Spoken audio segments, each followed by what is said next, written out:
आज मैं आप लोगों को सुनाने वाला हूँ कहानी मयंक की।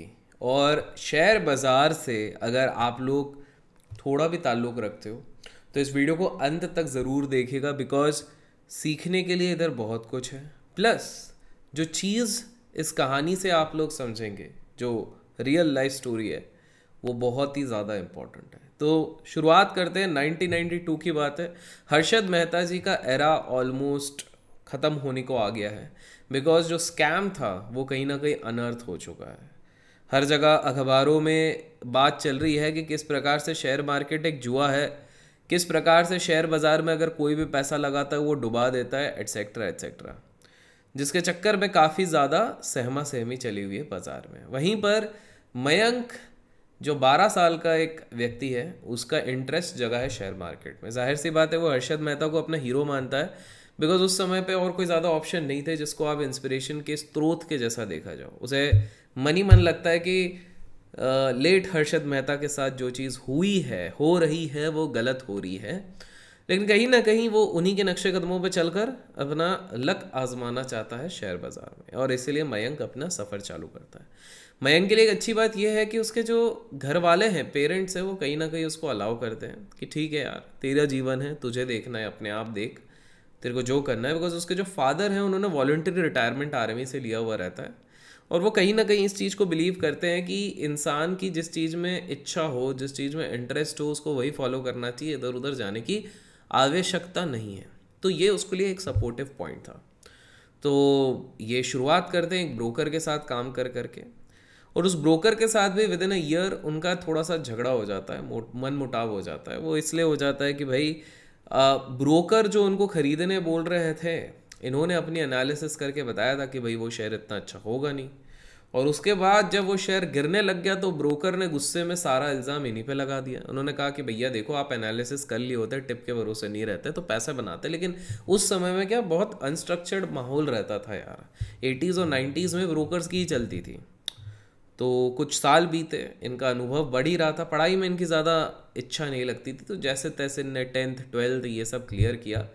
और कॉलेज उन्होंने बोला यार ऐसे कॉलेज में जाऊंगा जहाँ ज़्यादा समय जाना ना पड़े, 30-40% अटेंडेंस में काम बन जाए, एग्ज़ाम खाली देना पड़े, बाकी बीकॉम के लिए बस मेरे को डिग्री नाम की चाहिए और कुछ नहीं चाहिए। तो पढ़ाई में तो उनका मन ही नहीं लगता था। भाई पैसा देख लिया है, और पैसा भी कोई मोटा नहीं बनाया था, हल्का फुल्का आता जाता आता जाता आता जाता। तो 94 95 में ये सारी चीज़ें चलती रही। 95 में इनने जब अपना ब्रोकर बदला तब थोड़ा आरएम का ज़माना आ गया। आरएम मतलब रिलेशनशिप मैनेजर। देखिए क्या होता है कि आज के समय में तो आप सब कभी डिस्काउंट ब्रोकर्स में काम करते हो तो कोई एक डेडिकेटेड रिलेशनशिप मैनेजर नहीं होता जो आपको आके बताए कि यार अभिषेक तू आज टाटा मोटर खरीद ले, कल टाटा स्टील बेच दे। इस तरह की चीज़ नहीं होती है। लेकिन आप लोगों को बता दूं कि जिस समय पे मैंने भी ट्रेडिंग शुरू करी, और जिस समय पे मतलब उसके पहले भी चले जाओ, अर्ली 2000s में भी चले जाओ, 90s में चले जाओ, तो आरएम जो रिलेशनशिप मैनेजर होता था उसी का सबसे ज़्यादा बोलबाला होता था। आरएम ही होता था जो आपको अकाउंट खुलवाता था। आरएम ही वो होता था जो जिसके ऊपर टारगेट रहता था कि भाई आपको ब्रोकरेज बढ़ाना है, तो इसलिए वो आपको जानबूझ के ज़्यादा ट्रेड करवाता था। और आरएम ही वही रहता था जो आपको डेरिवेटिव से रूबरू करवाता था, इंट्रोड्यूस करवाता था, बिकॉज उनको पता था कि डेरिवेटिव्स में एक बार बंदा आ गया तो उसको पैसे की तलब लग जाएगी और ये कहीं ना कहीं नहीं निकल सकता। तो यही काम इनको दिया गया था, मयंक को। अब मयंक गुप्ता जी के साथ एक बस इशू था, एक इशू था कि वो थोड़ा कंसाइंस कॉशियस थे। तो उनको ऊपर से प्रेशर आता था कि यार तुम कॉल दो कॉल दो कॉल दो, कुछ भी दो, हमको ब्रोकरेज जनरेट करना है। लेकिन ये आगे कॉल पास ही नहीं करते थे। उसका रीज़न सिंपल सा था, उनको पता रहता था कि भाई ये कॉल लेके क्लाइंट का नुकसान ही होना है, तो वो चाहता ही नहीं था क्लाइंट का नुकसान ना हो। और वो ऊपर वालों को ये खबर पहुंचा देते थे कि यार सामने वाला ट्रेड नहीं कर रहा, मैं तो कॉल दे रहा हूँ, जबकि वो खुद ही कॉल नहीं देते थे, क्योंकि उनको पता था कि ह्यूमन ग्रीड इतनी बड़ी चीज़ है कि अगर उन्होंने कॉल पास किए तो वो सामने वाला कॉल पे ट्रेड करेगा और उसके भारी नुकसान होगा, उसके बाद वो परेशान होगा, फिर एक नया बकरा आएगा, फिर ये प्रोसेस चलता रहेगा। तो ये चीज़ थी। तो ऐसे में क्या किया, उनके जो सुपरवाइज़र थे उन्होंने एक दिन ऐसे रैंडमली कुछ क्लाइंट्स को कॉल किया, और क्लाइंट्स ने तो बोल दिया हमारे पास तो कॉल ही नहीं है, हम कहाँ से ट्रेड करें।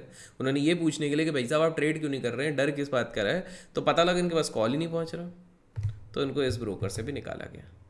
देखिए मयंक ऑनेस्टी के साथ काम करना चाहते थे, और कहीं ना कहीं ट्रेडिंग के कुछ नुस्ख भी सीखने लग गए थे, और थोड़ा बहुत इधर उधर ये सारी चीज़ें करते करते इनने 10 लाख रुपए जमा कर लिए थे, अपने खुद के 10 लाख रुपए जमा कर लिए थे। चाचा जी से बात करी, चाचा जी इनको बचपन से ही बड़ा सपोर्ट करते थे। बहुत चहेते थे अपने चाचा जी, तो चाचा जी ने ज़मीन गिरवी रखी और उन्होंने कहा कि यार अब कुछ बड़ा करना है, तो ज़मीन गिरवी रख के जो बीएससी का लाइसेंस होता है वो उनको दिलवाया कि भैया ले भाई तो अपना लाइसेंस ले, अपना दुकान खुद चला, अपना गल्ला खुद चला और पैसे कमा, और धीरे धीरे करके मेरे को पैसे दे देना। इन्होंने बोला यार ये बढ़िया है, अब हम अपना खुद का काम करेंगे। धीरे धीरे धीरे धीरे धीरे धीरे इन्होंने काम शुरू किया और एरा आ गया 97, 98, 99, 2000 वाला। इस समय पर इनको रियलाइज़ होता है कि एक ग्रुप ऑफ स्टॉक्स है जो बहुत ही तेज़ी से बढ़ रहे हैं। इनको ना K10 स्टॉक्स भी कहा जाता है, और आपने सही गेस किया, ये KP के स्टॉक्स थे। कितने लोग गेस कर चुके हैं KP कौन है, कमेंट्स में ज़रूर बताइएगा। तो KP के स्टॉक्स काफ़ी अच्छे से बढ़ रहे थे। पेंटाफोर करके कोई था, DSQ था, काफ़ी इस तरह से, मतलब 10-10, 15-15 गुने हो रहे थे। लेकिन मयंक थोड़ा सा टेक्निकल एनालिसिस भी सीख गया था, थोड़ा फंडामेंटल एनालिसिस भी सीख गया था, और उसके दिमाग में एक बात जम गई थी कि भैया जिस प्रकार से ये सारे शेयर भग रहे हैं ना, ये सस्टेन नहीं करेंगे। 4 दिन की चांदनी फिर काली काली रात है, वाह क्या बात है, वाह क्या बात है। तो ये वाली चीज़ होने वाली है। तो मयंक समय का वेट कर रहा था और वो मौके ढूंढ ढूंढ के इन स्टॉक्स को शॉर्ट कर रहा था। बिकॉज ये इंडस्ट्री में थे, बिकॉज जो मुंबई से जुड़े हुए थे, तो कहीं ना कहीं इनको कानों कान खबर तो लग गई थी कि ये KP ही सारी चीज़ें मैन्युपुलेट कर रहा है। लेकिन मयंक कहीं ना कहीं अपने अंदर कॉन्फिडेंस रख रहा है कि नहीं यार ये ज़्यादा क्या होगा। अब उस समय पे 40 to 50 टाइम्स भी आपको मार्जिन उर्फ लेवरेज मिल जाता था, अर्थात 10 लाख रुपए अगर आपके पास हैं तो आप सीधे सीधे 4 करोड़ के सौदे ले सकते हो, अगर आपके ब्रोकर के साथ टर्म्स अच्छे हैं। मैं इस एरा की बात कर रहा हूँ, और मयंक ये चीज़ कर रहा था। बट मयंक ने कुछ अच्छी चीज़ें जान ली थी कि ट्रेडिंग में डिसिप्लिन का बहुत ज़्यादा ज़रूरी है, ट्रेडिंग को इन्वेस्टमेंट मत बनाओ। तो वो गलत हो रहा था, उसको काट रहा था, और जैसे जैसे उसको पता लगा कि भैया KP इस पर लगा हुआ है, लेकिन उसको ये चीज़ भी पता लगी कि दूसरे साइड पर कुछ और 2 धुरंधर बैठे हुए। एक धुरंधर जो अभी लेट हो गए, हाल फिलहाल में दुर्भाग्यवश उनकी मृत्यु हुई, और एक उनके दोस्त। अगर गेस कर सको कमेंट्स में बताना, हिंट दे देता हूँ, RKD एक है और दूसरे का नाम भी R से शुरू होता है। बहुत ज़्यादा हिंट दे दिया है, कमेंट्स में बता दीजिएगा। और हाँ गाइस, इस वीडियो में 10,000 लाइक ज़रूर कीजिएगा अगर आपको चाहिए आगे इसी प्रकार की और हम कहानियाँ लाएँ शेयर बाज़ार की रियल। तो एनीवेज ये वाली चीज़ हो रही है। अब यहाँ पर सीन ये हो रहा है कि ये सारी तामझाम में एक दिन अचानक से उनको थोड़ी एसिडिटी जैसे फील होता है मयंक को, और मयंक डॉक्टर को दिखाता है। तो डॉक्टर कहता है भैया एसिडिटी नहीं है, आपका BP बढ़ गया है, ब्लड प्रेशर बढ़ गया है, तो आपको मेडिसिन लेना पड़ेगा। अपनी सावधानी रखो, थोड़ा ध्यान रखो, क्योंकि अगर ये चीज़ नहीं करी गई तो आपके लिए भारी खतरा हो सकता है। तो मयंक थोड़ा सा होता है भैया ये हेल्थ का क्या हो गया, ज़्यादा उम्र भी नहीं हुई है, 28 के आसपास हो रहे होंगे, 27-28 भी कहाँ हो रहे हैं, 24-25 हो रहे होंगे। तो मयंक ने फिर दवाई लेनी शुरू करी इस समय पे, बट ट्रेड्स अपने चल रहे हैं। अब अच्छी बात यह है कि सही जगह पर होने के चक्कर में जैसे ही केतन पारेख का स्कैम एक्सपोज हुआ, तो उस समय पे मयंक ने बना लिए पूरे 8 करोड़ रुपए। जी हाँ, लेवरेज के साथ बाय सेल ये सारी चीज़ें करके 8 करोड़ कमा लिए। मयंक जब शेयर बाजार में आए थे ना, तो उनका इंटेंट था कि मैं बस 1 करोड़ कमाऊंगा, उसके बाद रिटायरमेंट ले लूँ, और इस बार तो 8 करोड़ कमा लिए। कायदे से मयंक ने यही सोचा कि भैया मैं थोड़ा सा रिटायरमेंट ले लूँगा, बट कहीं ना कहीं उन्होंने सोचा कि यार अभी तो I am just getting started. और उसका ये रीज़न भी था कि वो आसपास जब लोगों को देखते थे जो सीधे अब बात करते थे, पहले उनका सर्कल में लोग बात करते थे कुछ लाखों की, अब सीधे 100 करोड़ 50 करोड़ 200 करोड़ के सौदों की बात कर रहे हैं। तो मयंक का भी मन थोड़ा डामाडोल होने लग गया। मयंक उस एरा को देख रहा था जब कोई IPO लेके आने की कोशिश कर रहा है, तो सामने सारे जो एजेंट्स उनकी लाइन लग जाती थी कि भैया हम आपका IPO बिकाएंगे, हम अपना IPO बिकवाएंगे। मयंक उस एरा से आ रहा है जिस समय पे प्रॉमिसरी नोट्स होते थे। प्रॉमिसरी नोट्स मतलब जो FII जो विदेशी लोग निवेश करने की कोशिश करते थे हमारे देश में, तो वो प्रॉमिसरी नोट्स के थ्रू करते थे। बाय द वे इस पे बहुत बड़ा धंधा हुआ है जो हमारे एक फॉर्मर फाइनेंस मिनिस्टर ने किया हुआ था।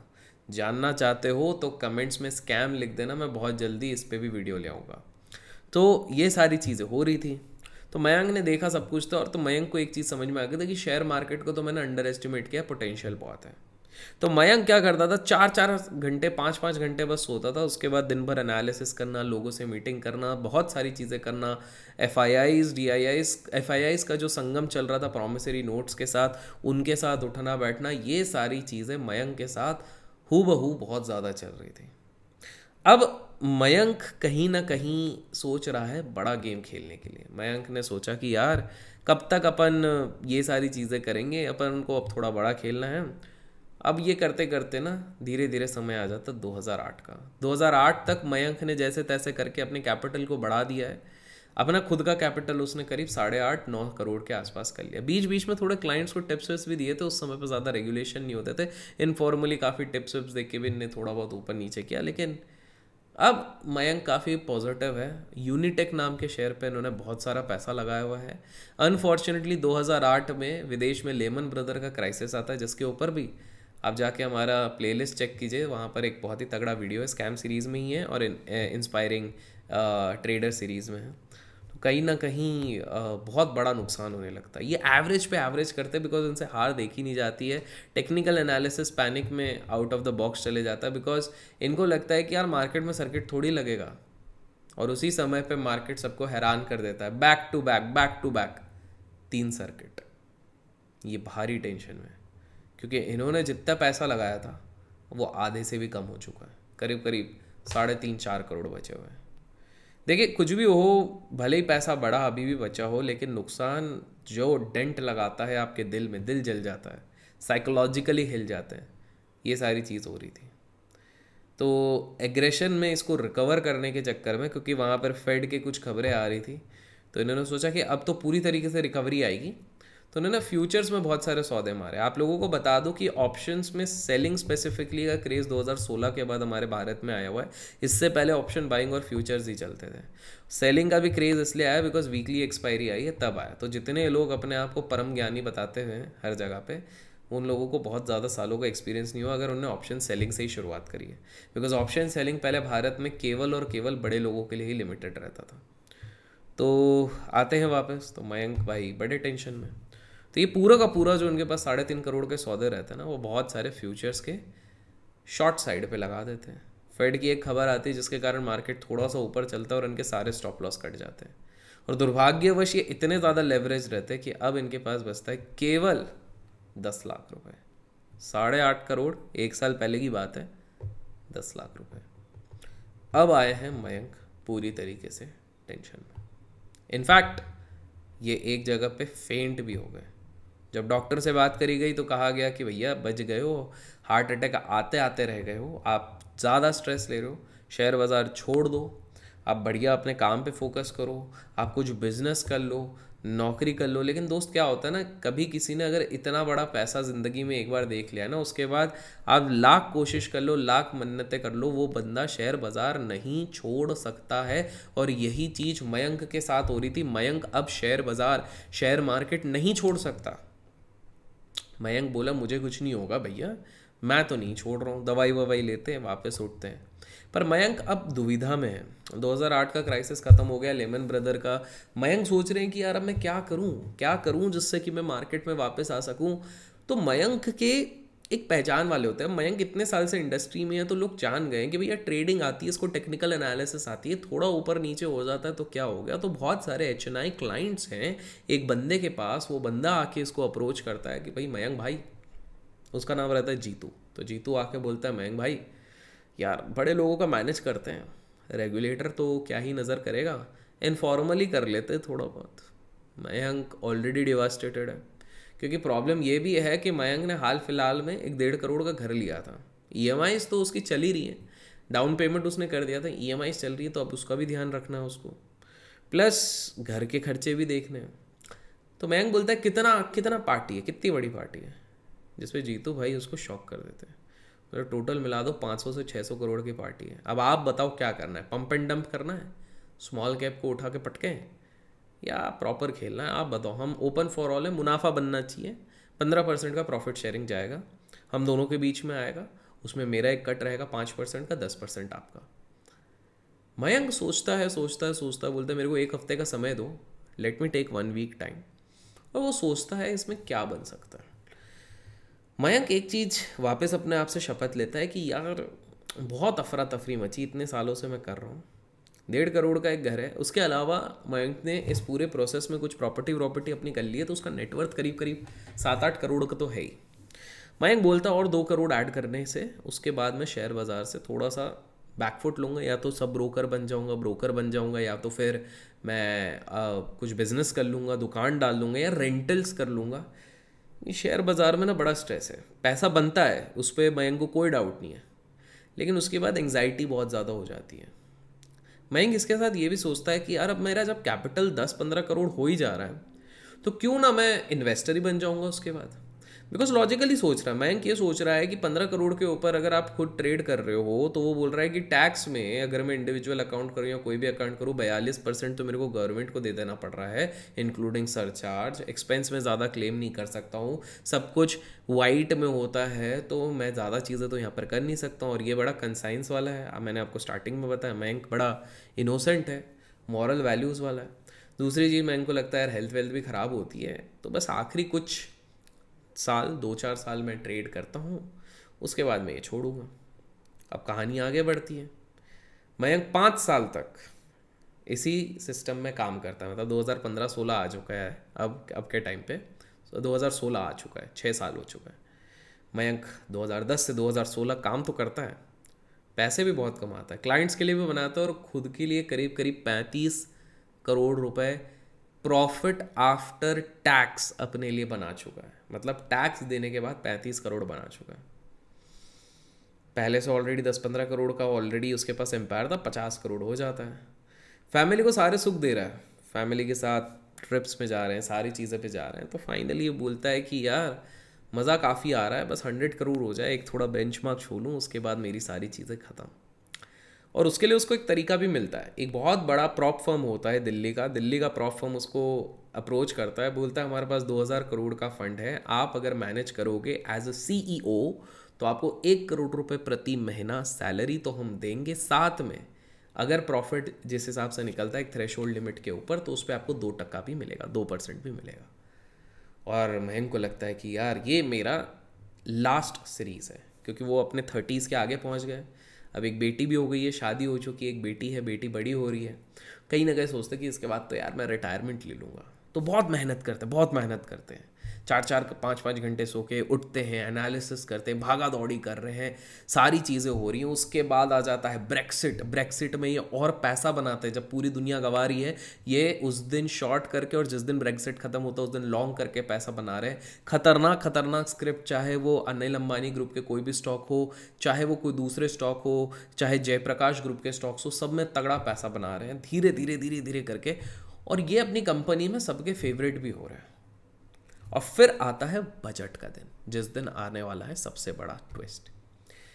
बजट के दिन ये अपना बायस एक बनाते हैं और बोलते हैं ये मेरा आखिरी है, इससे कमीशन इतना बनेगा कि अब मैं रिटायरमेंट ले लूँगा।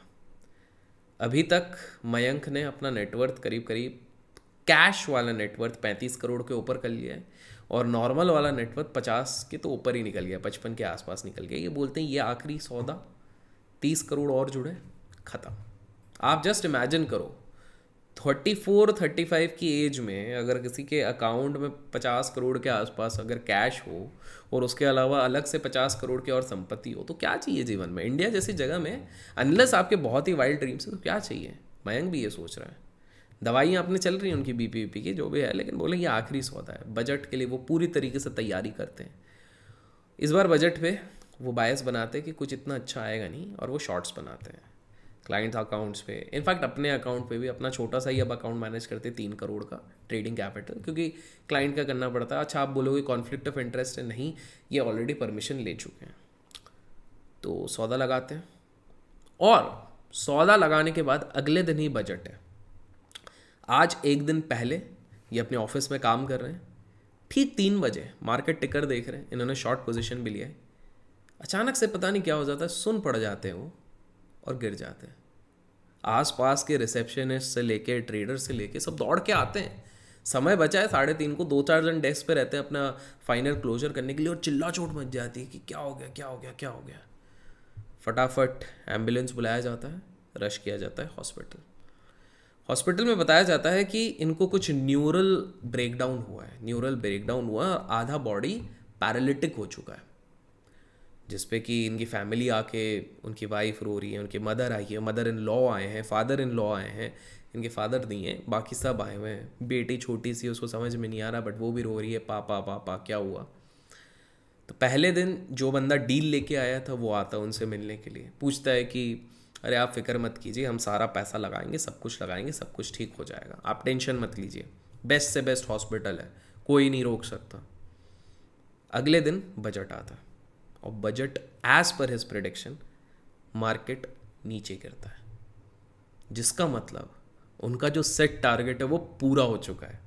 लेकिन ये अभी भी हॉस्पिटल में है, इनको जब बताया जाता है तो ये ज़्यादा रिस्पॉन्स तो कर नहीं सकते। फिर 4-5 दिन होते हैं, बहुत ऑपरेशन चलता रहता है, ये चलता रहता है। कुछ एम्प्लॉयज़ आते हैं इनसे मिलने, कुछ दोस्त आते हैं मिलने, पर ये ऑपरेशन चले जा रहा है। इनकी वाइफ काफ़ी टेंस्ड रहती है कि क्या किया जाए, खर्चा बहुत आ रहा है, बट वो अपने जो भी अपना सेविंग अकाउंट है, उनका जो अकाउंट है, उनके हस्बैंड का अकाउंट है, वो थोड़ा थोड़ा उससे खाली करने की कोशिश कर रहे हैं। बजट भी अपनी तरफ पे है, पैसा भी अब बहुत सारा चीज़ है, बहुत सब कुछ ऑलमोस्ट सेट है, इनकी लाइफ एकदम सेट है। 10 दिन बीतते हैं, डॉक्टर अब कहता है कि यार थोड़ा सा प्रॉब्लम है, शायद ये मेंटली अब स्टेबल नहीं रह सकते, न्यूरल ब्रेकडाउन हो चुका है, ना ये चल सकते हैं। ऑफिस में र्यूमर चल जाता है कि भैया अब ये इनएफिशिएंट है। ऑफिस वालों ने एक रिप्लेसमेंट ढूंढ लिया है, जो सीईओ की पद्धति दी थी उसमें रिप्लेसमेंट ढूंढ लिया गया है। इसी के साथ साथ इन्होंने कुछ जो लोन्स लिए थे उसके ईएमआईज तो उन्होंने भर दिए थे, लेकिन इनका एक प्रॉपर्टी था विच वॉज अंडर डिस्प्यूट, जिसपे इनके करीब 15-16 करोड़ रुपए लगे हुए थे। वो प्रॉपर्टी इनके हाथ से चले जाती है, मतलब इनकी वाइफ ही देख रही है, वाइफ को ज़्यादा इनने कुछ बताया नहीं है। 1.5 साल बीतता है, ये परमानेंटली पैरालिटिक है, ना उठ सकते ना चल सकते। घर वालों के लिए पैसे तो ठीक ठाक कर लिए, बेटी की पढ़ाई चल रही है, बट बीवी आज भी सुबह शाम सेवा कर रही है, आयुर्वेद देख रही है, डॉक्टर्स देख रही हैं, सारा कुछ देख रही है, लेकिन ये परमानेंटली अब बेड पे है।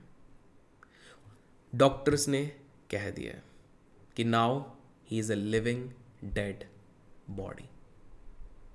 आप सोच रहे हो कि यार ये कहानी कहाँ से कहाँ तक लेके आ गए यार अभिषेक। कुछ लोग मुझे नेगेटिव कहते हैं, कुछ लोग कहते हैं कि तू डराता है, तू नेगेटिव इंसान है, तू बेकार इंसान है। चलेगा, लेकिन सच्चाई आप तक पहुंचानी ज़रूरी है। मेरे पहचान का एक ट्रेडर 44 की एज में क्रिप्टोज में डील करते करते कार्डियक अरेस्ट में पड़ गया। हमारे पहचान की एक ट्रेडर है, वो शायद मुझे बुरा भला भले ही सोचती हो, जो भी हो मेरे को नहीं पता, बट ट्विटर पे देखा उनकी उम्र 28-29 होगी, उनका कुछ चल रहा है। एक पहचान के ट्रेडर है, 400 करोड़ मैनेज करते हैं आज के टाइम पे, 40s में होंगे। वो कहते हैं यार मैं टाइप 1 डायबिटिक हो चुका हूँ, ये सारी चीज़ें हो रही हैं। एक और पहचान के ट्रेडर हैं जो दुर्भाग्यवश by the age of 39 collapse हो गए और उठ नहीं सके। दोस्तों, ट्रेडिंग बहुत ही रोचक जगह है, बहुत ही रोमांचक जगह है, बहुत अरबों पैसा बनाओगे आप। मैं खुद कह सकता हूँ, बिकॉज देखो जो चीज़ हमने खुद ने करी है वही चीज़ मैं आप लोगों को दावे के साथ कह सकता हूँ, करोड़ों रुपए कमाए जा सकते हैं ट्रेडिंग करके। मैं सिर्फ ट्रेनिंग इन सारी चीज़ों की बात नहीं कर रहा हूँ, सिर्फ ट्रेडिंग से भी कमा सकते हो। लेकिन कभी कभार अपने आप से पूछना, at what cost, until what time. मेरी आप सबसे दरखास्त होगी कि अगर हेल्थ बिगड़ रही है तो थोड़ा सा पॉज लो, स्विंग ट्रेडिंग पे चले जाओ, ट्रेडिंग मत छोड़ो, स्विंग ट्रेडिंग पे चले जाओ। अगर इंट्राडे ट्रेड नहीं झेला जा रहा है, माइंड दुख रहा है, सर दुख रहा है, कुछ प्रॉब्लम हो रही है, बिकॉज आपकी लाइफ से ज़्यादा अहम कुछ नहीं है। क्या हुआ मयंक का 100 करोड़ कमा लिए, वैसे के वैसे रह गए, वो तो एंजॉय नहीं कर सकते उस 100 करोड़ को। मॉरल ऑफ द स्टोरी ये है कि ट्रेडिंग में आपकी एंग्जाइटी होती है, वोलैटिलिटी जैसे बढ़ेगी एंग्जाइटी बहुत होती है। अपने पोजीशंस को अपने कंट्रोल में रखो, दुनिया के साथ कंपेयर मत करो कि सामने वाले पार्टी ने 200 करोड़ बनाया, सामने वाले ने 60% CAGR बनाया तो मेरे को बनाना है। आज देख रहा हूँ दुनिया भर के ट्विटर में हर कोई डाले जा रहा है 50% बनाए, 100% बनाए, 200% बनाए, अरे भैया जो सही में बड़े कैपिटल पे कर रहा है ना, 100 करोड़ पे, उसको कोई दिखाने की ज़रूरत नहीं पड़ती। वो शांति से अपना कमा रहा है, अपना बैठ के देख रहा है। उसको ये बताने की ज़रूरत नहीं है दुनिया को मैंने 600% बनाया, 700। हाँ, अगर वो सिखाने के लिए बता रहा है तो वो बात अलग है। लेकिन ये क्या, आप बस खाली ये डाल दे रहे हो कि मैंने 50% बनाया, 60% बनाया, कुछ नहीं है। दूसरा वाला बंदा जो बेचारा बिगिनर आया, जो नुकसान में, वो और डिप्रेशन में जा रहा है वहाँ पे। वो ये सोच के कि साला मैं ही नुकसान में हूँ 6 साल से। वो बंदा जो उधार पे चल रहा है वो और दूसरा डिप्रेशन में। पर ये चीज़ें कोई नहीं समझेगा। सब बोलेंगे अरे भैया नहीं पीएनएल दिखाओ, ये दिखाओ, वो दिखाओ। अरे दिखा देंगे यार भाई, हर साल में एक बार अपन दिखा देते हैं, लेकिन क्या मिलेगा। मॉरल ऑफ द स्टोरी है दोस्तों, मयंक जैसा हर्ष ना हो, उससे पहले मैं एक रिमाइंडर हर यंगस्टर को दे रहा हूँ, अपने ट्रेडिंग पोजीशंस को कंट्रोल करो। अगर ज़्यादा रिस्क लगता है तो पोजीशन साइज कम करो। मैं ट्रेडिंग बंद करने नहीं बोल रहा हूँ। इंट्राडे से डर लग रहा है, स्विंग ट्रेडिंग पे जाओ। स्विंग ट्रेडिंग से भी डर लग रहा है, इन्वेस्टिंग पे चलाओ। शेयर बाजार से आप तो भी पैसा कमा लोगे। अपने स्लीप को just because of trading tension कम मत करो। ये गलती में है, ट्रेडिंग टेंशन तो नहीं, पर मेरा वर्कलोड बहुत ज़्यादा रहता है, क्योंकि मैं सिर्फ ट्रेडिंग नहीं करता हूँ, मैं 8-9 दूसरी चीज़ें भी करता हूँ, जिसको मेरे को इस साल धीरे धीरे करके कम करना है। बट आई मेक श्योर कि मैं वॉक कर रहा हूँ रोज़। आई मेक श्योर कि थोड़ी सी ब्रीदिंग एक्सरसाइज कर रहा हूँ, जिसमें थोड़ी कमी करिए, वापस बढ़ाऊँगा। लेकिन आप लोग, बिकॉज आई वॉन्ट कि आप सब सर्वाइव करें, आगे चलकर भी सीखें, अपने वीडियोस को देखें, लाइक करें, सब्सक्राइब करें। इसलिए मैं चाहता हूँ आप लोग ज़्यादा जियो। मैं चाहता हूँ आप ज़्यादा जियो, बिकॉज इससे आपको भी अच्छा लगेगा और मुझे भी अच्छा लगेगा, और मेनली आपके परिवार के लिए सही रहेगा। तो आशा करता हूँ मयंक की इस कहानी से आपने कुछ सीखा होगा। कुछ बुरा लगा क्षमा कीजिएगा, नेगेटिविटी नहीं चाहता हूँ, सिंपल से चाहता हूँ कि आप लोगों तक एक मैसेज पहुँचे कि हम किस कॉस्ट पे पैसे बनाने की दौड़ पे लग चुके हैं।